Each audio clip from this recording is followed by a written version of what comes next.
il nous reste une quarantaine de kilomètres à parcourir pour atteindre la capitale.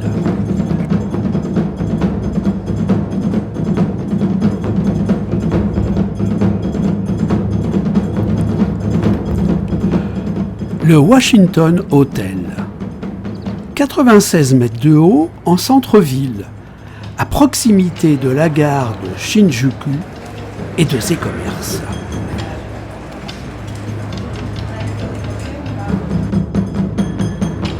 En face de l'hôtel, la mairie.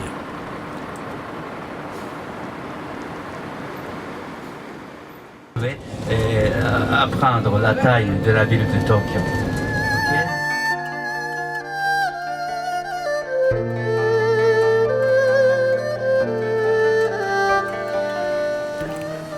Après une bonne nuit, et pour se mettre en forme, promenade matinale dans le jardin des 6 poèmes.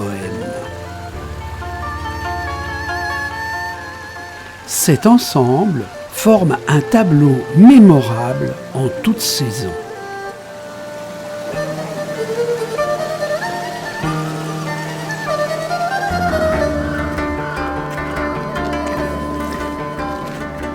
C'est le plus grand musée du Japon. Il rassemble de belles collections d'art japonais. Sculptures, rouleaux d'écriture, porcelaine, armures de samouraï, paravents, estampes, kimonos, de très beaux sabres.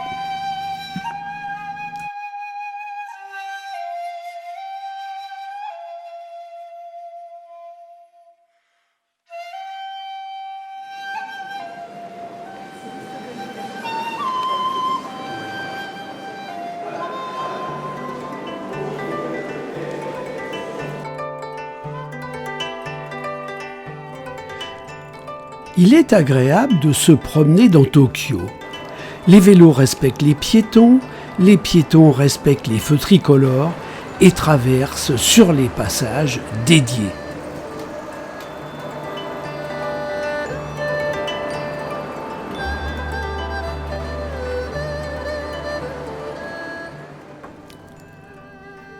Nous sommes devenus des pros de la manipulation de la baguette et de la politesse.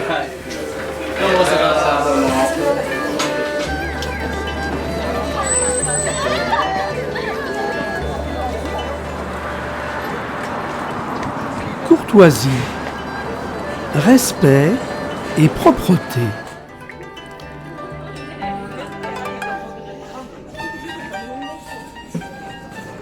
Les Tokyoïtes renseignent avec gentillesse le touriste perdu.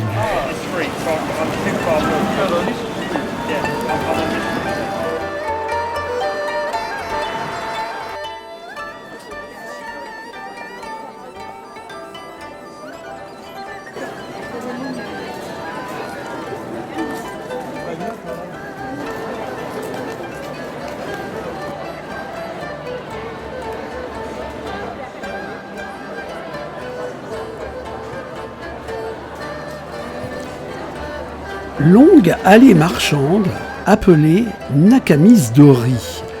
Les commerces se battent dans une atmosphère populaire pour vendre souvenirs, nourriture aux nombreux touristes japonais, mais surtout chinois et coréens.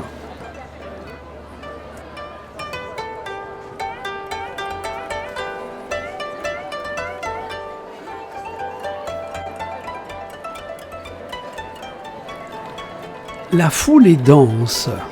Nous approchons d'un temple.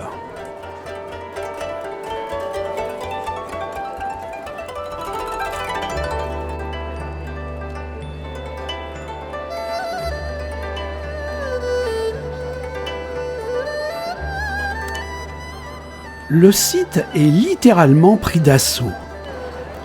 C'est le plus vieux temple bouddhiste de Tokyo, érigé en l'honneur de la déesse Kammo.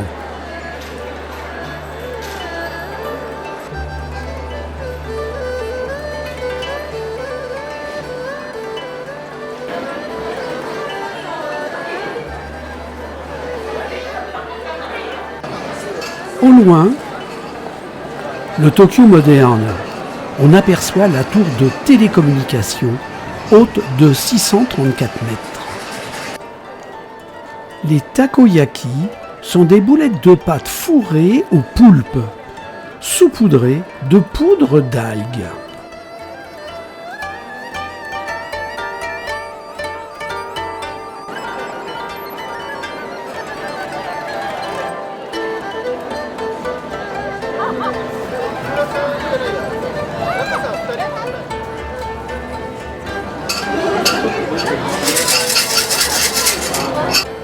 Comme nous l'avons déjà vu dans de nombreux temples, chacun veut tirer son horoscope japonais.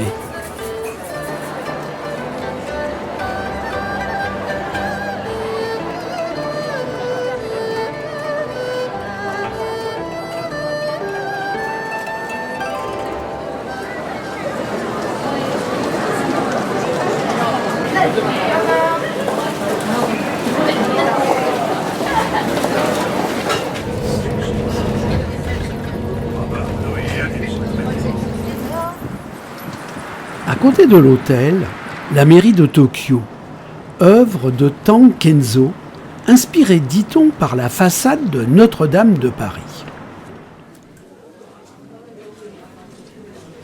À plus de 200 mètres, l'observatoire panoramique nous permet d'appréhender l'étendue de la capitale à perte de vue et surtout de sa densité.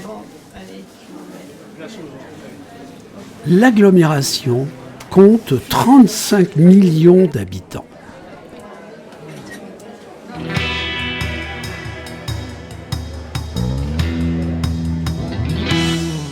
Retour à l'hôtel qui, lui, ne mesure que 96 mètres de hauteur.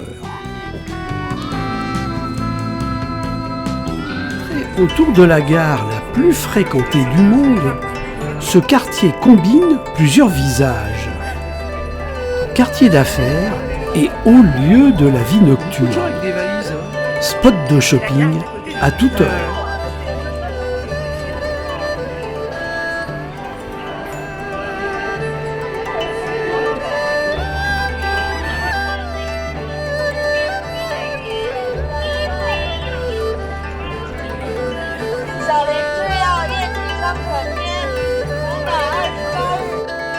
Quel temps demain?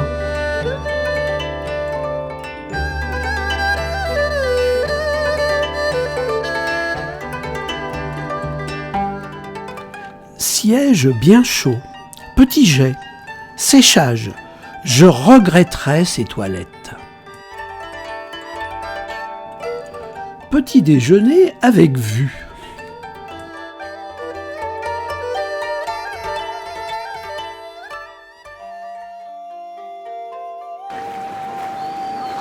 En face du saké, ces tonneaux de vin ont été offerts par les vignobles de Bourgogne et sont consacrés ici à la paix dans le monde et à l'amitié.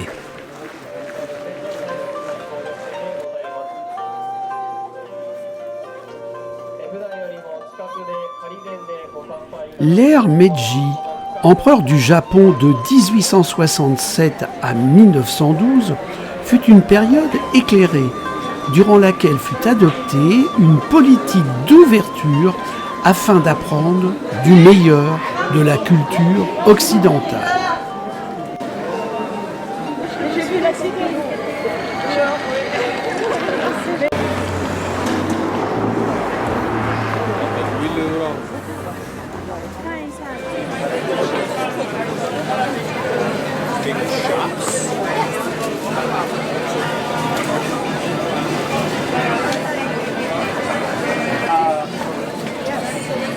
Ici, si l'on a 20 ans, il est permis d'oublier la discipline uniformisante de la société japonaise et de s'habiller follement et de vivre pendant un temps, ô combien éphémère, l'agréable illusion d'être rebelle.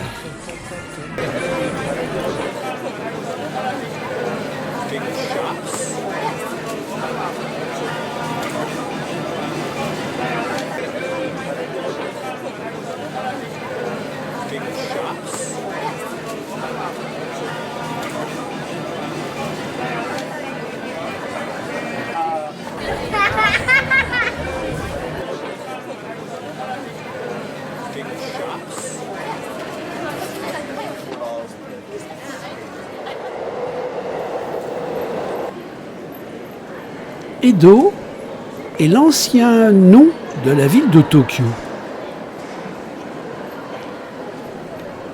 Ce musée est consacré à l'histoire de la capitale depuis le XVIIIe siècle, avec des maquettes de maisons traditionnelles et de nombreuses mises en scène.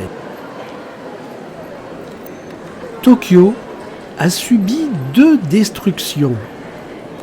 En 1923, par un tremblement de terre, et en 1945 par les bombardements de la Seconde Guerre mondiale.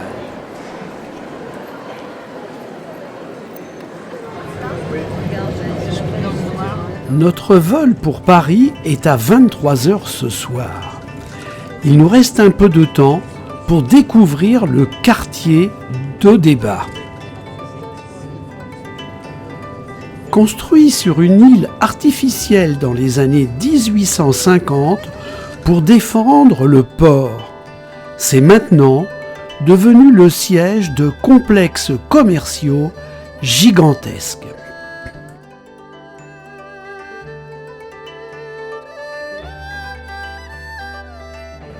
Un dernier regard sur la baie de Tokyo. Nous garderons un souvenir merveilleux de ce Japon qui a su garder ses traditions et créer une étonnante modernité.